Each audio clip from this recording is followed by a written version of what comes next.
Surat cyber crime દ્વારા આંતરરાષ્ટ્રીય cyber ગુલામી રેકેટનો પર્દાફાશ મામલો. પોલીસે વધુ બેની ધરપકડ કરવામાં આવી. મુંબઈ અને સાબરકાંઠા ખાતેથી ધરપકડ કરવામાં આવી, જેમાં એક MBAનો વિદ્યાર્થી અને મુખ્ય આરોપીના સાગરીતનો સમાવેશ. અત્યાર સુધીમાં કુલ 6 આરોપીઓની ધરપકડ થઈ. મુખ્ય આરોપી નિપેન્દરે માત્ર ભારત જ નહીં પરંતુ પાકિસ્તાન, શ્રીલંકા, બાંગ્લાદેશ અને ઇથોપિયાના નાગરિકોને પણ મ્યાનમાર મોકલ્યા. તેમણે અત્યાર સુધીમાં 51થી વધુ લોકોને મ્યાનમાર ખાતે સાયબર ગુલામ તરીકે મોકલ્યા.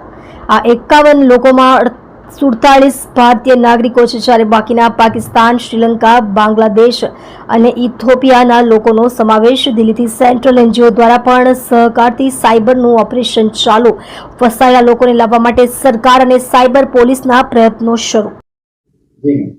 સાયબર સ્લેવરીની રેકેટમાં સુરત સાયબર ક્રાઇમ સેલે હવે બીજા 2 આરોપીઓને ઝડપી પાડ્યું છે. અગાઉ અમે લોકોએ 4 આરોપીઓને